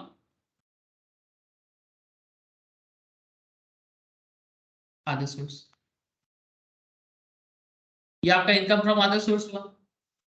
अब आपको देखना चाहिए था कि सर क्वेश्चंस के अंदर ना सिर्फ अदर सोर्स ही नहीं पूछा था, अदर सोर्स के साथ साथ ना हमें कैपिटल गेन भी पूछ लिया था, ठीक है, तो थोड़ा सा है, क्योंकि पूछा था अदर कैपिटल गेन के बारे में, तो जवाब दे देना चाहिए, compute income of mister is chargeable under the head income from other source and capital gain for assessment year 23-24, तो कैपिटल गेन का भी जवाब दे देते हैं सर। कैपिटल गेन कहाँ हुआ है सर, सर हम लोगों ने सेल किया था ना, क्या सेल किया था बोलो, क्या सेल किया था, प्लॉट ऑफ लैंड, हाँ सर लैंड सेल किया था, फरीदाबाद वाला जमीन हम लोगों ने 7 लाख में सेल कर दिया। तो लैंड सेल करना, लैंड कैपिटल एसेट है, जो लोग कैपिटल गेन चैप्टर कर चुके हो उनको बहुत क्लैरिटी से आइडिया हो गया होगा, और जिन लोगों ने नहीं किया वो अभी बैकअप लेके कर लो, फिर बाद में जब और फिर से मैं उसका लाइव कराऊंगा तो फिर से और एक बार कर लेना। कैपिटल एसेट सेल करके जो मिलता है उसे कैपिटल गेन बोलते हैं, और कैपिटल एसेट, तो लैंड तो ऑब्वियसली कैपिटल एसेट है, इसमें तो कोई दोहरा ही नहीं है सर, आपके पास अगर लैंड है ना तो ऑब्वियसली वो आपके लिए कैपिटल एसेट है। आप कोई बोलेगा सर मैं लैंड का डील करता हूँ, मतलब आई एम लैंड डीलर, मतलब जमीन खरीदना बेचना मेरा रेगुलर एक्टिविटी है, ठीक है, तो अगर आप लैंड डीलर हो तो फिर ये आपका क्या हो जाएगा, पीजीबीबी वाला पार्ट हो जाएगा। और पीजीबीबी का क्या होता है ना सर, वो profit and loss account calculate करके नेट प्रॉफिट बना के उसमें टैक्सेबिलिटी देखा जाता है, ठीक है, वो पीजीबीबी चैप्टर में हम लोगों ने हाल फिलहाल में एक बार कर लिया, वापस करेंगे जब तो फिर से और एक बार चर्चा कर लेंगे। तो फिलहाल इतना तो समझ में आ ही रहा है कि सर 7 लाख का जमीन बेचा, तो 7 लाख का अगर मैंने जमीन बेचा तो इस जमीन को एक्वायर करने के लिए कुछ खर्चा हुआ था क्या, ये 7 लाख का फरीदाबाद वाला जमीन का कॉस्टिंग कुछ था क्या, हाँ सर स्टैम्प वैल्यू जो था वो तो मेरा टैक्सेबल इनकम हुआ ना सर, तो 7 लाख का जमीन इसका स्टैम्प वैल्यू था 5 लाख, तो हमें क्या करना पड़ेगा, 7 लाख में से 5 लाख को हटाना पड़ेगा, क्योंकि उसके लिए मैंने 5 लाख का स्टैम्प वैल्यू दिया था, तो 7 लाख का मेरा सेल कंसिडरेशन है, और कॉस्ट ऑफ एक्विजिशन मतलब जिस पर्टिकुलर प्राइस पे मैंने जमीन को परचेज किया था, इसको हम लोग यहाँ पर क्या बोल रहे हैं, deem to be the stamp value charge to tax under section 56 subsection 2 clause 10 as per section 49 subsection 4, मतलब कैपिटल गेन सेक्शन के हिसाब से ये भी लिया गया। तो 7 लाख और 5 लाख का जो आपका जमीन खरीदने का खर्चा, ठीक है, जिसमें स्टैम्प ड्यूटी का खर्चा को हम लोग डीम्ड कर लिए यहाँ पर, मतलब मान लीजिए तो 7 लाख से 5 लाख चला जाएगा, तो वैल्यू क्या रहेगा 2 लाख का। अच्छा, इसको शॉर्ट टर्म मानेंगे कि लॉन्ग टर्म माने? ये जो जमीन आपके पास रहा है, ये शॉर्ट टर्म पीरियड के लिए रहा कि लॉन्ग टर्म पीरियड के लिए रहा? अगर 1 साल, जमीन के केस में कितना दिन तक होता है शॉर्ट टर्म लॉन्ग टर्म? हाँ सर, 24 मंथ्स ना जमीन के केस में, या 36 मंथ्स? क्या होता है रे, कैपिटल गेन चैप्टर जो लोगों ने किया उनको तो पता ही होगा। बोलो, short term long term land के केस में कितना दिन में होता है? सब कोई भूल गए क्या? हाँ, कैपिटल गेन चैप्टर के स्टार्टिंग में ही हम लोग इसके बारे में बात करते कि नहीं करते?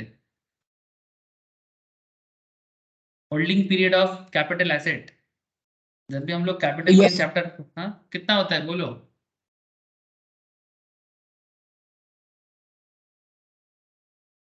कैपिटल गेन में ये जो होल्डिंग पीरियड, ठीक है, ये होल्डिंग पीरियड में आपको क्लियरली बता देता है कि आप कौन सा जमीन कितना दिन तक होल्ड करते हो। ये देखो,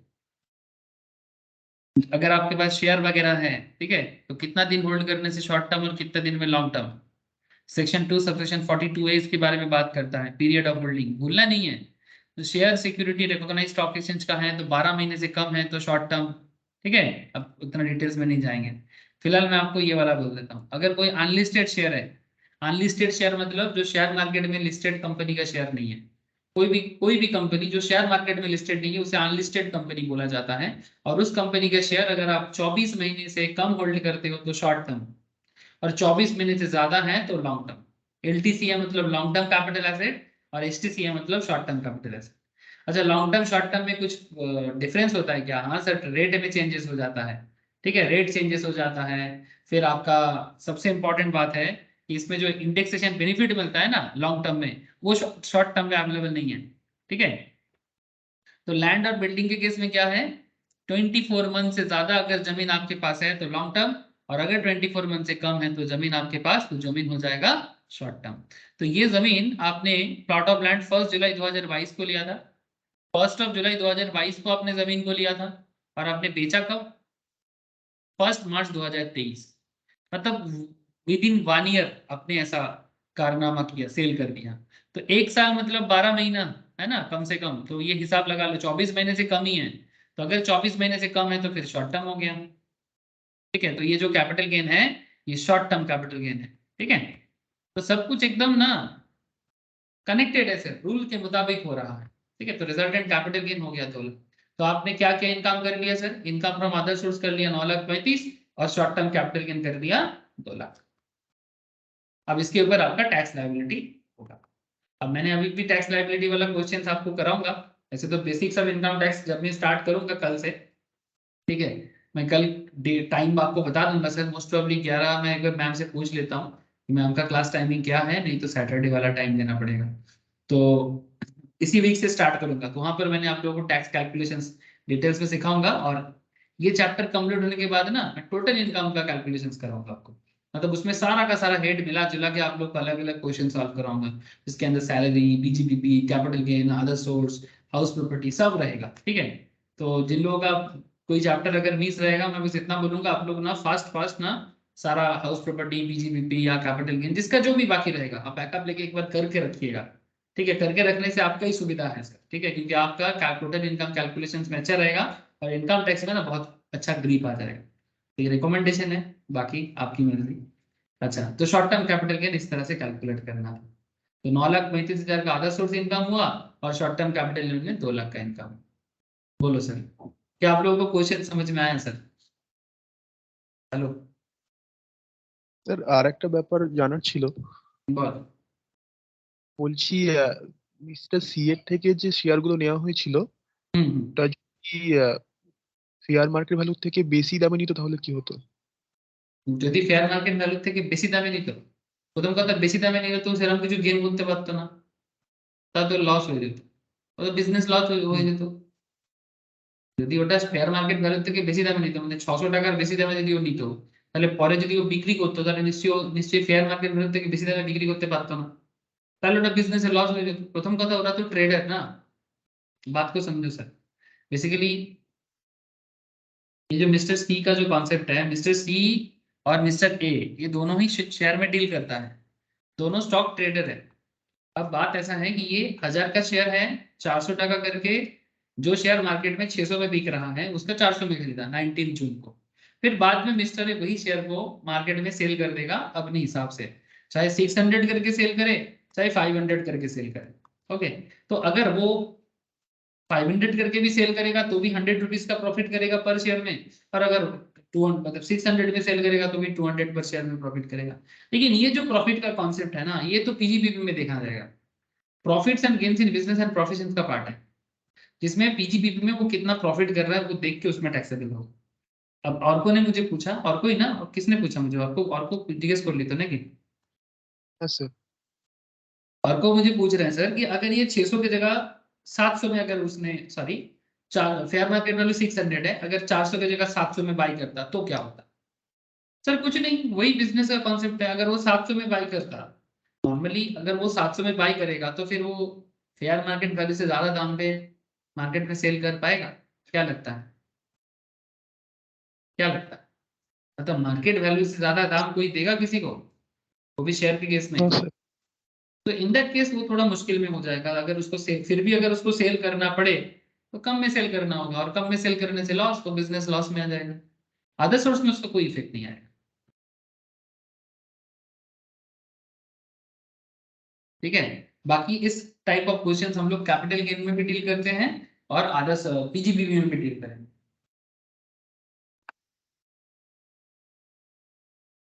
बट इन सिंपल इतना तो समझ में आ ही रहा है सर कि 400 का शेयर अगर 600 में बेचेगा तो 200 टका करके पर शेयर में प्रॉफिट, अब वो बिजनेस प्रॉफिट का पार्ट बन जाएगा। वो बिजनेस प्रॉफिट का पार्ट बनेगा तो प्रॉफिट के ऊपर बेस करके टैक्स देना होगा, और कुछ नहीं। लेकिन यहाँ पर हम उसको कुछ नहीं करें क्योंकि वो अदर सोर्स का पार्ट बनेगा नहीं। और हमें इस क्वेश्चन में सिर्फ अदर सोर्स पूछा था और कैपिटल गेन पूछा, इसलिए हम उसको अदर सोर्स के अंदर तो बिल्कुल काउंट नहीं करेंगे। हाँ, आपके मन में ये चीज चल सकता है कि सर अगर वो शेयर ट्रेडर ना होता तो, हाँ अगर वो शेयर में डील ना करता तो क्या होता, तब ये अदर सोर्स में इनकम आ जाता सर। ऐसे सिचुएशंस में आपके साथ डील कराऊंगा आगे आगे, ऐसा भी इलस्ट्रेशन आएगा सर कि जहां पर अगर कोई किसी पर्टिकुलर चीज में डील करता है तो उसमें इफेक्ट अलग हो जाता है, और अगर आप डीलर ना हो कि नॉर्मल बंदा होते हो तो आपका इफेक्ट अलग हो जाता है। ऐसा भी क्वेश्चन आएगा, सिचुएशन वाइज मैं डिस्कस करूंगा आगे। रॉबर्टा पूछा कर लो। हाँ सर। ठीक है, ओके। अब ये तो था मतलब कैसा कैसा क्वेश्चन हो सकता है, और एक क्वेश्चन करे क्या? चलो देखते हैं, ये वाला क्वेश्चन भी देख लेते हैं। चलो, जो क्वेश्चन थोड़ा सा बात कर ही रहे हैं एग्जाम्पल का, थोड़ा एग्जाम्पल में डिस्कस कर ही लेते हैं। जैसे जैसे प्रोविजंस मिलेगा डिस्कस कर लेंगे प्रोविजंस पे।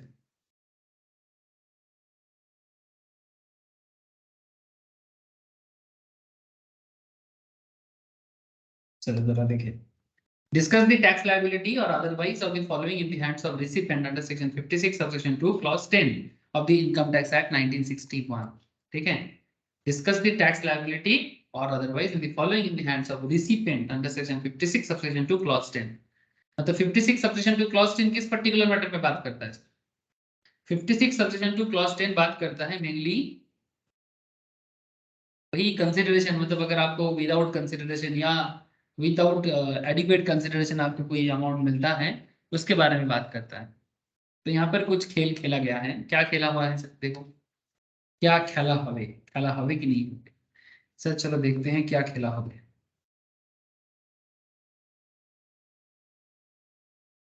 अखिल, एचयूएल, अखिल कौन है? एक हिंदू अनडिविडेड फैमिली के मेंबर है। सर हिंदू अनडिविडेड फैमिली क्या है?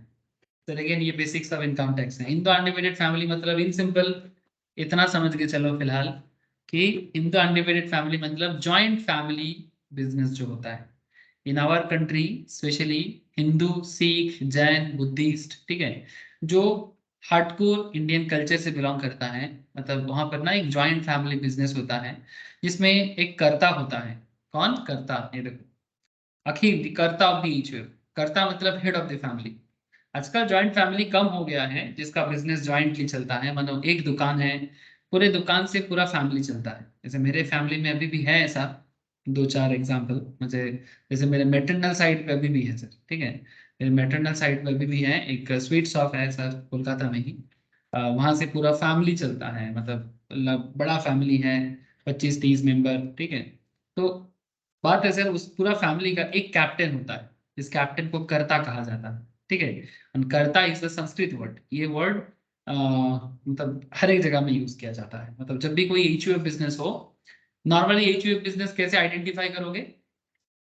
एचयूएफ बिजनेस को आइडेंटिफाई करने का सबसे बेस्ट तरीका होता है जब आपको बिजनेस के नाम के साथ एंड ब्रदर्स एंड डॉटर्स, ठीक है, या फिर ग्रैंडसन्स इस तरह का दिखाई दिया, तो आप समझ लीजिएगा ये एचयूएफ के बारे में बात कर रहे हैं। तो यहाँ पर अखिल जो एक एचयूएफ है, उसने 75,000 का रिसीव किया in cash from niece of Akhil, ठीक है।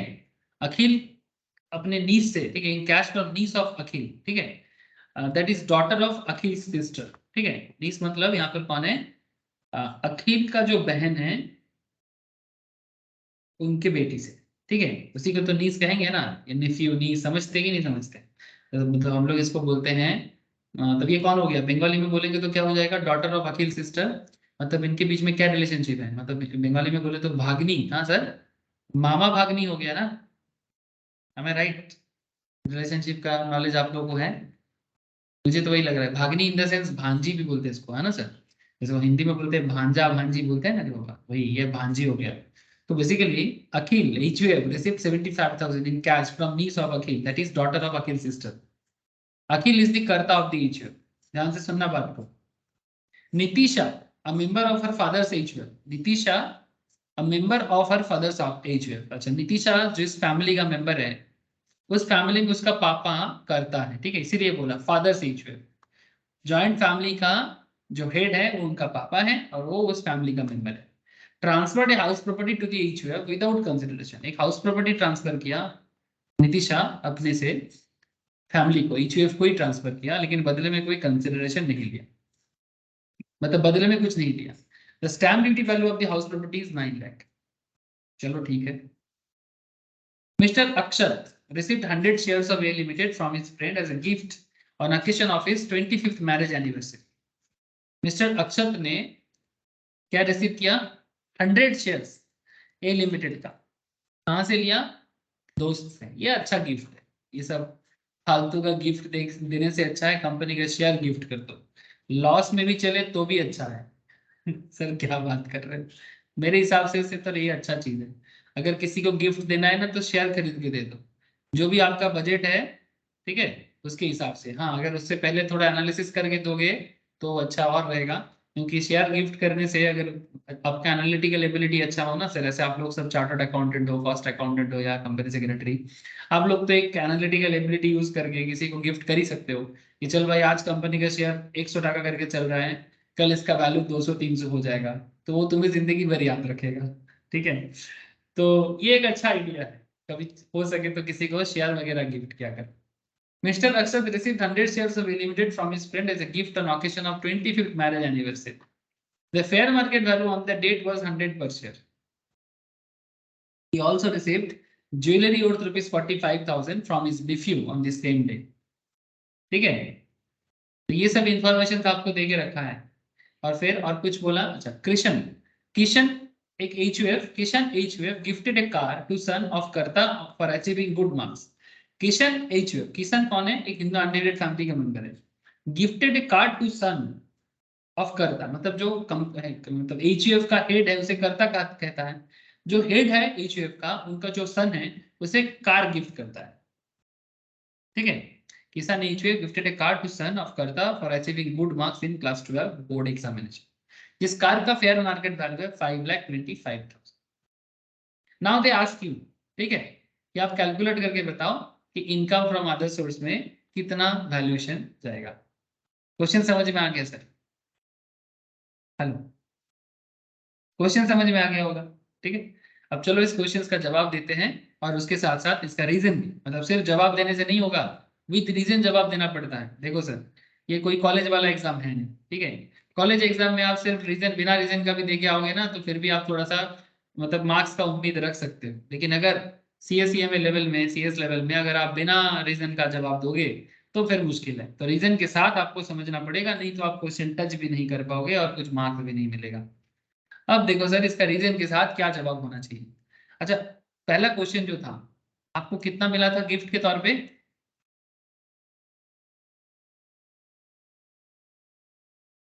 75,000, वो भी अखिल के डॉटर, मतलब अखिल के बहन के डॉटर से, मतलब अपने भांजी से 75,000 का कैश गिफ्ट मिला था। क्या करे सर, इसको टैक्सेबल करे कि ना करे? बिल्कुल टैक्सेबल होगा, है ना।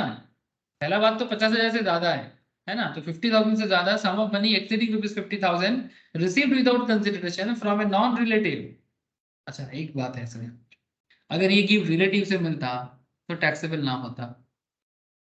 सर क्या बात करते हो सर? हाँ, अगर ये रिलेटिव से मिलता तो ये टैक्सेबल नहीं होता। सर तो फिर रिलेटिव कौन है, कैसे पता करेंगे? बोलते हैं सर, रिलेटिव कौन है? रिलेटिव में, रिलेटिव से अगर कुछ भी मिले तो वो टैक्सेबल नहीं होता। Sum of money exceeding ₹50,000 received without consideration from a non-relative is taxable under section 56 subsection 2 clause 10. Daughter of Mr. Akhil's sister is not a relative of Akhil's age. Actually क्या होता है sir, as per our Indian culture, हाँ sir, मुझे विदेशी culture होगा पता नहीं sir, but हमारे देश में जब किसी घर की बेटी का शादी हो जाते हैं तो उसका उसका जो कनेक्टिविटी है वो अब HUF से छूट जाता है। नॉर्मल बात है ना सर, शादी करके लड़की दूसरे के घर में जाएगा ना, यही तो पैटर्न है, सृष्टि का पैटर्न है सर, क्रिएटिविटी पैटर्न ही है। और ये जो पैटर्न है ये मुझे, मेरे हिसाब से बहुत ही साइंटिफिक पैटर्न मुझे लगता है। लेकिन आजकल ना ये बड़ा क्राइसिस में है सर, कोई अपना घर छोड़ के नहीं जाना चाह रहा है, लेकिन वो अलग बात लेकिन पॉइंट इज दैट कि सबसे इंपॉर्टेंट बात यहाँ पर यह है सर कि अगर बेटी का शादी हो जाए तो वो ऑब्वियसली और उस पर्टिकुलर घर का मेंबर नहीं रहेगा, वो जहां पर शादी करके जाएगा उस घर का मेंबर हो जाएगा। तो यहाँ पर अखिल का सिस्टर किसी दूसरे फैमिली का मेंबर है, इस फैमिली का मेंबर नहीं, ऑब्वियस बात है। तो अच्छा, एक बात है, रिसेंटली कर्नाटका हाईकोर्ट ने एक बात कहा कि क्योंकि कुछ लोग ना हमारे सोसाइटी का जो कॉन्सेप्ट है उसको थोड़ा सा मिसयूज कर रहा है। क्या मिसयूज कर रहा है कि बेटी का शादी हो जाए तो बेटी पराधन होके दूसरे के घर चला जाएगा, तो उसके पापा के फैमिली में उसका कोई कनेक्टिविटी नहीं रहेगा, तो प्रॉपर्टी क्लेम में थोड़ा सा दिक्कत हो जा रहा है। लेकिन ये बात नहीं सर, ये तो बदमाशी है। किसका? ये मानो कुछ भाई लोगों का बदमाशी है, ठीक है। भाई मतलब जो ब्रदर्स हैं, वो ऐसा सोच रहे हैं कि अगर दीदी का शादी हो गया तो फिर दीदी को प्रॉपर्टी में भाग ना दे या बहन को भाग ना दे। लेकिन बात ऐसा तो होना नहीं चाहिए। उस फैमिली का मेंबर होने के नाते उसको हर जगह में उसका अधिकार तो बिल्कुल है। तो कोर्ट ने डिसीजन दिया, कर्नाटका हाई कोर्ट ने रिसेंटली, इसको लेके आजकल बहुत चर्चा चल रहा है सर कि क्या किया जाए। तो बात ऐसा है कि बेटी जो होता है ना घर का, वो वंस ए बेटी ऑलवेज ए बेटी, मतलब once a daughter always a daughter, इसमें तो कोई डाउट नहीं है ना। जो बेटी है वो तो हमेशा बेटी रहेगा, भले शादी करके किसी दूसरे के घर भी क्यों ना चले जाए। लेकिन इसमें एक बात देखना पड़ेगा, लड़की लोग भी कुछ कम नहीं है, वो भी देख रहे हैं कि हमको इधर का भी मिलेगा, हमको उधर का भी मिलेगा।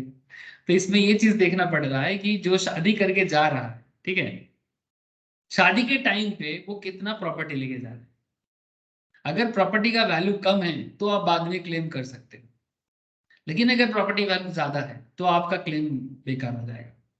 तो शादी के टाइम पे बेटी को कितना लेके जा रहे हो अपने ससुराल, मतलब अपने फादर इन लॉ के हाउस, ये भी एक मायने रखता है, ठीक है। इसलिए हर चीज का प्रमाण रखना पड़ेगा, नहीं तो क्लेम भी बेकार हो जाएगा, ठीक है सर। मैं थोड़ा सा आउट ऑफ टॉपिक बोला, बट इसलिए बोलना पड़ा मुझे क्योंकि ये सब चक्कर चलता है, ठीक है। अब यहाँ पर मैं आपको इतना डिटेल्स में नहीं जा रहा हूँ, और ठीक है, अब ये प्रॉपर्टी लॉ तो है नहीं सर, हम लोग अभी टैक्स पढ़ रहे हैं, तो प्रॉपर्टी लॉ में बात तो नहीं कर सकते। यहाँ पर बस इतना बोलेंगे कि अखिल का जो भांजी है वो किसी दूसरे फैमिली का मेंबर, और वो अखिल का रिलेटिव के डायरेक्ट कनेक्शन में नहीं है, और HUF का मेंबर तो बिल्कुल नहीं है। तो since he is not a member of Akhil HUF, तो ये जो गिफ्ट है, ये गिफ्ट तो बिल्कुल नहीं चलेगा, ठीक है, मतलब बिल्कुल चलेगा, मतलब वो टैक्सेबल हो जाएगा, ठीक है। अच्छा, दूसरा पॉइंट में बात कर लेते हैं सर एक बार। दूसरा जो सवाल था वो ऐसा सवाल था सर कि Nitisha, a member of our father's HUF, transferred a house property to the HUF without consideration. The stamp duty value of the house property is 9 lakh. तो क्या ये प्रॉपर्टी को हम लोग टैक्सेबल प्रॉपर्टी माने? पहला बात कि नितिशा और उसके फादर का जो फैमिली है, ठीक है, मतलब जिस फैमिली का HUF उसका फादर है। अच्छा, पहला बात, नितिशा क्या ट्रांसफर कर रहा है sir? Nitisha immovable property transfer कर रहा है, received without consideration by a HUF from its relative is not taxable under section 56 subsection 2 clause 10. Point to be noted. Since Nitisha is a member of the HUF, she is a relative of the HUF. क्योंकि नितिशा इस particular HUF का, जिसका कर्ता उसका पापा है, उसका hardcore एकदम प्रॉपर मेंबर है फैमिली का। तो क्योंकि नितिशा अपनी ही फैमिली को, अपने ही HUF को प्रॉपर्टी ट्रांसफर कर रहा है, वो भी विदाउट कंसिडरेशन, ये बिल्कुल टैक्सेबल नहीं है। However, income from such asset would be included in the hands of Nitisha under section 64 subsection 2. ये क्लबिंग ऑफ इनकम का सेक्शन है सर। ये चैप्टर पढ़ेंगे हम लोग बाद में, जब टोटल इनकम वगैरह कंप्लीट हो जाएगा तो मैं क्लबिंग के बारे में बात करूंगा। मतलब मानो नितिशा अच्छा इनकम करता है, ठीक है, नितिशा अच्छा जॉब करता है, जॉब करके नितिशा ने एक प्रॉपर्टी लिया, प्रॉपर्टी लेके वो HUF के नाम पे कर दिया, ठीक है, मतलब अपने नाम पे नहीं किया, वो सबके यूज के लिए HUF के नाम पे कर दिया। तो अगर नितिशा फैमिली का मेंबर है, HUF का मेंबर है, और वो अपनी ही HUF को एक प्रॉपर्टी ट्रांसफर कर रहा है HUF के नाम पे, तो ये ट्रांसफर जो है ये टैक्सेबल ट्रांसफर नहीं है, ये डील ट्रांसफर है। लेकिन इस बात पे एक चीज का ध्यान रखना पड़ेगा, अगर उस प्रॉपर्टी से कोई भी इनकम होता है, अगर उस पर्टिकुलर प्रॉपर्टी से, अगर मानो जो भी प्रॉपर्टी नितिशा ने खरीदा, मानो एक 2 BHK फ्लैट ही मान के चलते हैं, एक 2 BHK फ्लैट ही मान के चलते हैं, मानो कोलकाता में नितिशा ने खरीदा, लेकिन वो HUF के नाम पे कर दिया। अब वो 2 BHK फ्लैट से अगर कुछ अर्निंग होगा, वो नितिशा के अर्निंग के साथ इंक्लूड करके क्लबिंग कर दिया जाएगा, वो HUF का अर्निंग नहीं माना जाएगा। मतलब ऐसा नहीं कि वो हिंदू अनडिवाइडेड फैमिली के टोटल अर्निंग के साथ इंक्लूड किया जाएगा, नहीं, क्योंकि ये प्रॉपर्टी ट्रांसफर नितिशा ने किया है, तो अगर उस प्रॉपर्टी से कुछ भी अर्निंग होता है तो वो अर्निंग नितिशा के हाथ में इंक्लूड किया जाएगा, जिसे क्लबिंग ऑफ इनकम कहा जाता है। ऐसे क्लबिंग का डिस्कशन बाद में करेंगे सर। क्लबिंग एक बहुत ही इंपॉर्टेंट चैप्टर है, जिसमें ट्रांसफरर और ट्रांसफरी के बीच में बहुत सारा कनेक्शन चलता है, प्रॉपर्टी ट्रांसफर को लेके, इनकम ट्रांसफर को लेके, जिसको बेसिकली इनकम टैक्स डिपार्टमेंट ने अपना, कई बार क्या होता है ना, कई सारे लोग अपने टैक्स को कम करने के लिए इसके नाम पे उसके नाम पे प्रॉपर्टी ट्रांसफर कर देता है, तो वो अपने नाम पे प्रॉपर्टी को कम करके दिखाना चाहते हैं, और इस चक्कर में कई बार थोड़ा गड़बड़ हो जाता है। और इसी गड़बड़ को, घोटाला को पकड़ने के लिए income tax department clubbing provisions रखा है, जो सेक्शन 64 का चर्चा है। मैं चर्चा करूंगा जब मुझे 64 में आने का मौका मिलेगा, ठीक है। फिलहाल हम लोग अदर सोर्स में थोड़ा ध्यान देते हैं, लेकिन देखो सर कनेक्टेड पॉइंट था तो थोड़ा तो बताना पड़ेगा, समझ में आया रे? ठीक है सर, और कुछ? हाँ चलो देख लेते हैं। अक्षत का 100 शेयर्स ऑफ ए लिमिटेड, जो उसके दोस्त थे उसको मिला अपने 25वां मैरिज एनिवर्सरी से, ठीक है, जिसका फेयर मार्केट वैल्यू था 100 पर शेयर, ठीक है। अच्छा, उसको 45,000 का, 45,000 का फेयर मार्केट वैल्यू वाला ज्वेलरी भी मिला, किससे? निफ्यू से। तो देखना पड़ेगा अभी कि क्या ये टैक्सेबल होगा होगा सर? हाँ सर, दोस्त से मिला। अच्छा, 100 का शेयर, चलो यहाँ पर देख लेते हैं। As per the provision of section 56 subsection 2 clause 10, in case aggregate fair market value of the property other than immovable property received without consideration exceeds 50,000, बिल्कुल ये जो प्रॉपर्टी का वैल्यू मिला है ये एकदम 50,000 से ज्यादा है, और ये इमूवेबल प्रॉपर्टी है ना, सॉरी, अदर देन मतलब मूवेबल प्रॉपर्टी है, शेयर है ना, इमूवेबल मतलब लैंड बिल्डिंग वाला बात हो जाती है, और नॉट मतलब नॉर्मल मूवेबल प्रॉपर्टी मतलब कोई भी शेयर वगैरह मूवेबल प्रॉपर्टी का पार्ट है ना। तो क्या हो गया सर, इसमें ये जो 50,000 से ज्यादा मिला है कि नहीं, the whole of the aggregate value shall be taxable in this case. Aggregate fair market value कितना हो जाएगा? Aggregate fair market value 100 into 100, 100 share 100 करके कितना होता है? 10,000, और 45,000 का ज्वेलरी भी है, तो 45 प्लस 10 कितना हो जाता है? 55। तो दोस्त ने क्या किया, 10,000 का शेयर दिया और 45,000 का ज्वेलरी दिया, तो कुल मिला के आपका कितना हो जा रहा है? 55,000। 55,000 मतलब 55,000, 55,000 50 से ज्यादा होता है तो पूरा का पूरा वैल्यू टैक्सेबल हो जाएगा। हेलो। सर क्लियर है बात? बहुत देर से आप लोगों ने हाँ ना नहीं बोले सर, थोड़ा जवाब दीजिएगा। हाँ सर। Yes sir.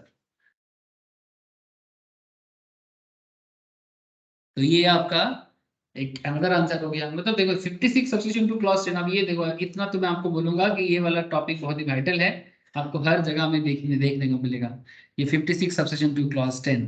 अच्छा, और क्या कॉन्सेप्ट था सर? ये किसान इक्विटी वाला, जो गाड़ी कर्ता का जो सन है उसे दिया जा रहा है, ठीक है।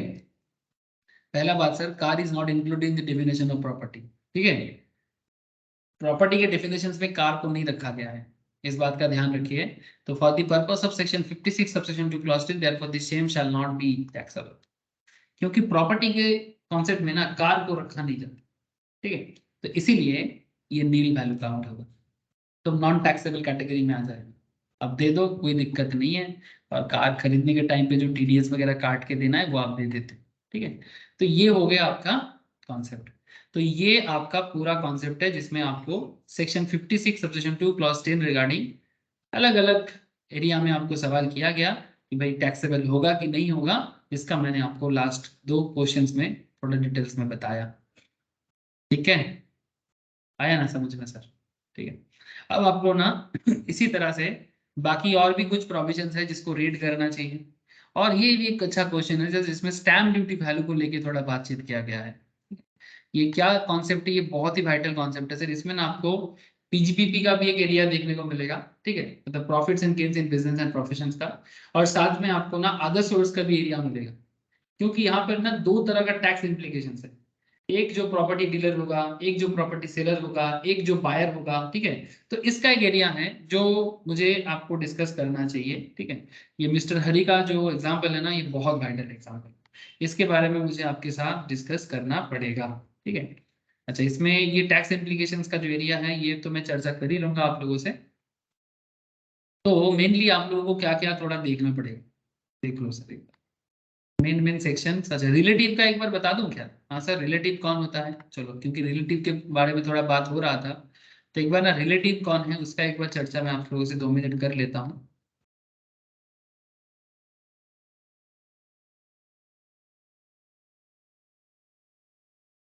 ये देखो यहाँ पर बोला है ना, non applicability of section 56 subsection 2 clause 10, ठीक है। कि कहाँ कहाँ सेक्शन 56 सबसेक्शन 2 क्लॉज 10 एप्लीकेबल नहीं करे, ठीक है। एनी सम ऑफ मनी और value of property received in the following circumstances would be outside the ambit of section 56 subsection 2 clause 10। मतलब अगर आपको कभी रिलेटिव से कुछ मिलता है तो उसको हमें 56 सबसेक्शन 2 क्लॉज 10 में नहीं डालना है। On the occasion of marriage में अगर कुछ मिल रहा है तो उसे भी आप बाहर रखना चाहिए। अंडर ए व्हील और बाय वे ऑफ इनहेरिटेंस, ठीक है, मतलब हमें, मतलब क्या बोलेंगे उसको, मतलब मुझे पुश्ते नहीं मिला है, पुश्ते नहीं समझते हो ना, वंशो परम्पराएं, ठीक है। मतलब दादाजी का था, पापा को मिला था, पापा का चीज था, मेरे को मिला है, समथिंग लाइक दैट। तो अगर इस तरह से आपको कोई चीज मिल रहा है ना, तो उस केस में सेक्शन 56 सबसेक्शन 2 क्लॉज 10 ना एप्लीकेबल नहीं होता है। In contemplation of the death of the payer और the donor as the case में भी, मतलब अगर किसी ने कुछ डेथ मतलब आपको डोनेट करके गया था, ठीक है, तो आपके नाम पे करके गया था, तो ऐसे केसेस में वो चीज आपका ही हो जाता है। या फिर कोई लोकल अथॉरिटी आपको कुछ दिया, local authority in the sense basically local authority के अंदर कौन आता है? लोकल अथॉरिटी के अंदर हम लोग नॉर्मली डिस्कस करते हैं जो लोग हमारे पंचायत वगैरह होता है, ठीक है, म्यूनिसिपल कॉर्पोरेशन होता है, वो कर देता है गवर्नमेंट की तरफ से, किसी के नाम पे कोई जमीन वगैरह हो, कोई प्रॉपर्टी हो, किसी कारण से वो दिया जाता है। तो ये सब कॉन्सेप्ट में ना ये भी आपको प्रॉपर्टी ट्रांसफर हो गया। फ्रॉम एनी फंड और फाउंडेशन और यूनिवर्सिटी और अदर एजुकेशनल इंस्टीट्यूशंस और हॉस्पिटल्स और other medical institution any trust से मिल रहा है। फ्रॉम और बाय द ट्रस्ट और institution registered by any fund or trust or institutions or any university by way of transaction not regarded as transfer from an individual by trust created or established solely for the benefit of relative of the individual and from such class or person of subject to such condition may be prescribed। मतलब ये basically कहा गया कि section 56 subsection 2 clause 10 कब कब applicable नहीं करना। और सेक्शन 57 सबसेक्शन 2 क्लॉज 10 एप्लीकेबल नहीं होगा तो टैक्सेबिलिटी भी आने का चांसेस नहीं रहेगा, ठीक है। इसके साथ टैक्सेबिलिटी में और भी कुछ चीजें जोड़ा गया है सर, जरा ध्यान दीजिए। फिर मैं आपको रिलेटिव भी बता देता हूँ कि कुछ टर्म्स, ठीक है, जैसे कैपिटल एसेट क्या है, रिलेटिव कौन कौन है, ठीक है, फैमिली क्या होता है, ठीक है, ये सब चीज थोड़ा सा आप लोगों को बता दें, ठीक है। चलो बता देते हैं, क्योंकि क्या है ना, ये सब छोटा छोटा बात है सर, बट कई बार छोटी छोटी बातें दिक्कत हो जाती हैं। तो देख लेते हैं कैसा क्या और कॉन्सेप्ट है। अच्छा, और भी कुछ बातें देख लो। कोविड-19 का एक सिचुएशन देख लो सर। कोरोना काल चल रहा है सर, अभी भी चल रहा है। हाँ, चाइना में वापस कोरोना काल का बहुत इफेक्ट पड़ा है। सावधान रहना चाहिए हम सबको भी। पता नहीं सर, कभी भी किसी भी सिचुएशंस में कोरोना अपना फिर से वापस, सर बोलो मत सर, ये सर बोलना नहीं चाहिए, लेकिन क्योंकि कोरोना का बात आ गया तो मैं क्या करूं सर। हाँ, by an individual from any person, अगर कोई एसेट या प्रॉपर्टी ट्रांसफर हो रही है in respect of any expenditure actually incurred by him on his medical treatment और treatment of any member of his family for any illness related to कोविड-19 subject to condition notified by the central government. Central government guidelines के हिसाब से अगर कोई individual से किसी को भी किसी ट्रीटमेंट के लिए कोई खर्चा, कोई अमाउंट मिला है, चाहे कोई नॉर्मल मेडिकल ट्रीटमेंट हो जो गवर्नमेंट के नोटिफिकेशंस के तहत, या फिर कोविड-19 रिलेटेड ट्रीटमेंट के लिए हो, तो ऐसे केसेस में अगर किसी को कोई पैसा मिलता है तो उसे भी सेक्शन 56 सबसेक्शन 2 क्लॉज 10 के अंदर नहीं रखा जाता। ठीक है भाई, ये member of the family of A diseased person from the employer of the diseased person. ठीक है, मतलब यहाँ पर बात क्या कर रहा है sir, by A member of the family of a disease person, मतलब जिसके फैमिली में कुछ हुआ है उनके फैमिली मेंबर की तरफ से अगर किसी को कोई अमाउंट मिलता है, ठीक है, तो ऐसे केसेस में उसे भी हम लोग 56 सबसेक्शन 2 क्लॉज 10 में नहीं रखेंगे। या फिर from the employer of the deceased person without any limit unlimited amount मिल सकता है।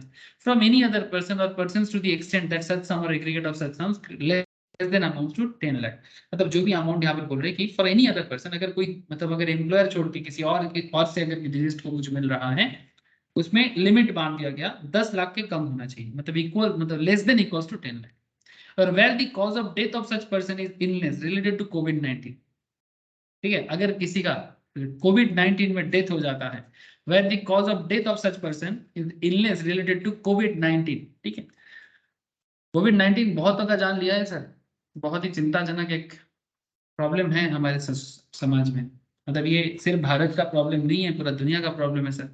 सबको मिलकर लड़ना चाहिए। पता नहीं लोग अभी भी सोच समझ नहीं रहा है सर, सब अपना ही चल रहा है सर।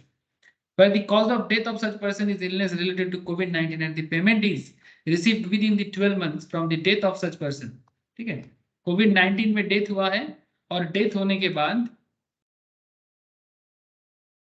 12 महीने के अंदर आपको कोई पेमेंट मिला है, subject to such other condition notified by the central government, तो ये सब पेमेंट भी ना सेक्शन 56 सबसेक्शन 2 क्लॉज 10 के अंदर काउंट नहीं किया जाएगा।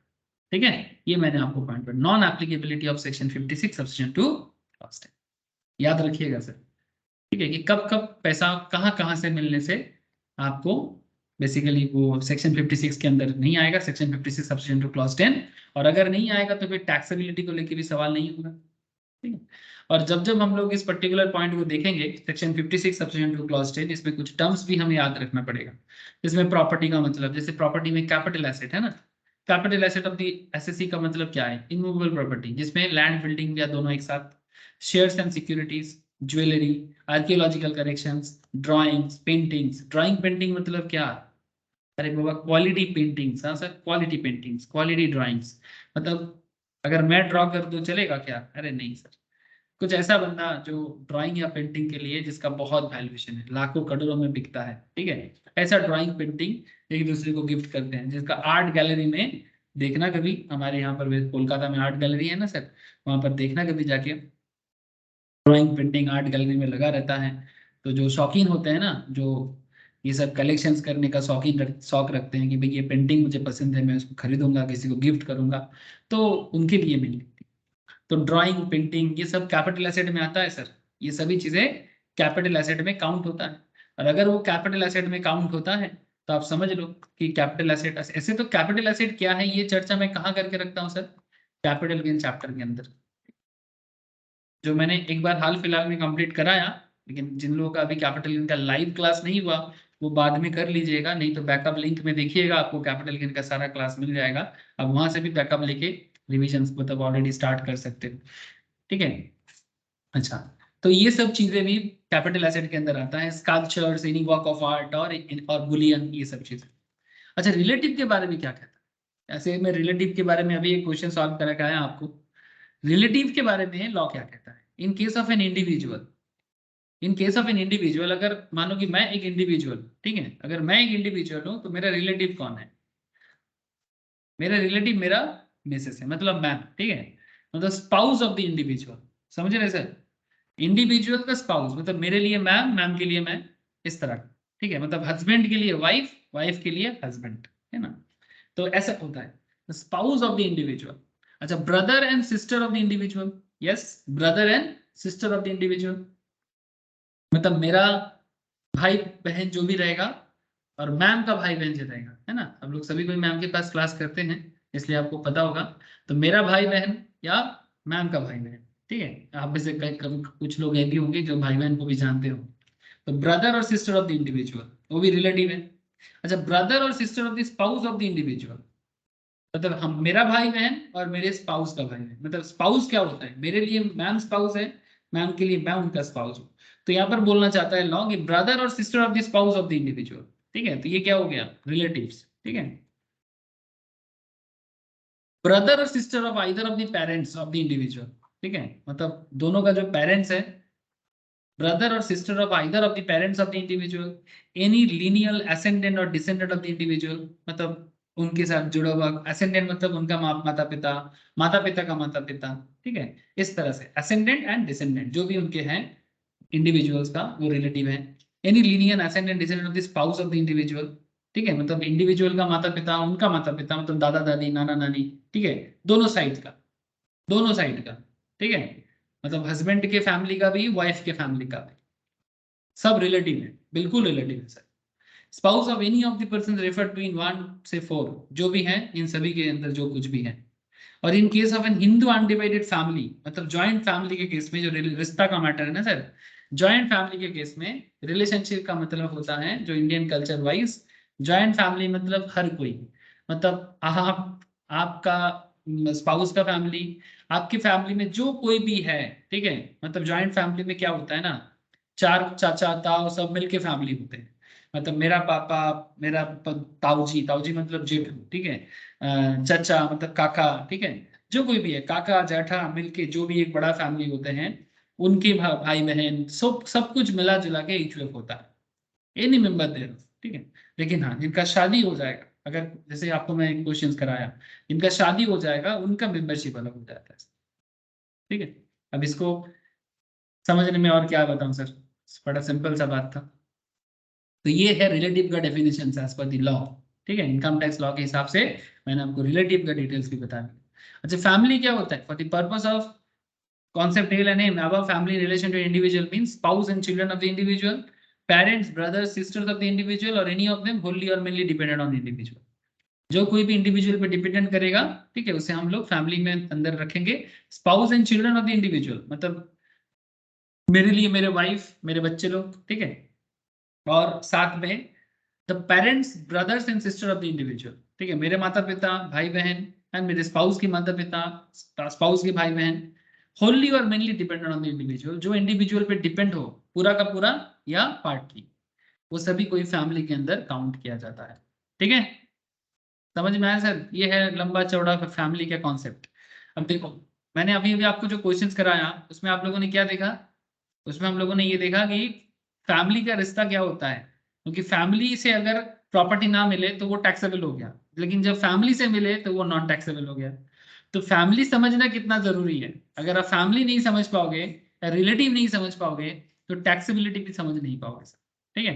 तो इसीलिए ये सब इतना डिटेल्स में पढ़ना चाहिए।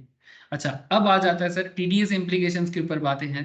एक काम करते हैं सर, ये टीडीएस का डिस्कशंस और ये टीडीएस के साथ साथ ये जो कॉन्सेप्ट है ना सर, मिस्टर हरी का जो कॉन्सेप्ट है, ये प्रॉपर्टी का जो स्टैम्प ड्यूटी वैल्यू का कॉन्सेप्ट है, ये दोनों डिस्कशंस मैं नेक्स्ट क्लास में ही रखता हूँ, ठीक है। आज मैं थोड़ा सा जल्दी छोड़ूंगा क्योंकि मैम का तबीयत थोड़ा सा ठीक नहीं है, इसीलिए मुझे थोड़ा जल्दी छोड़ना पड़ेगा आज, ठीक है।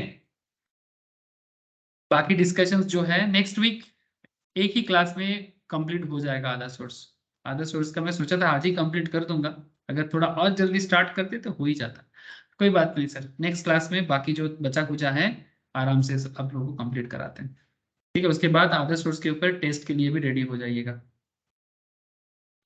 ठीक है सर। आज इतना ही है, नेक्स्ट क्लास में बात करते हैं टैक्स में, और बेसिक्स का क्लास कल से या इसी वीक से स्टार्ट करेंगे, कल नहीं तो सैटरडे, या तो थर्सडे या तो सैटरडे रखेंगे। आप लोगों को मैं पहले से ही बोल के रखा, लेकिन टाइमिंग मैं आप लोगों को व्हाट्सएप कर देता हूँ, ठीक है। वही 11-11:30 का ही टाइमिंग रहेगा, लेकिन फिर भी एक बार आपको बोल दूंगा फाइनली। ठीक है सर, चलो फिर टाटा बाय।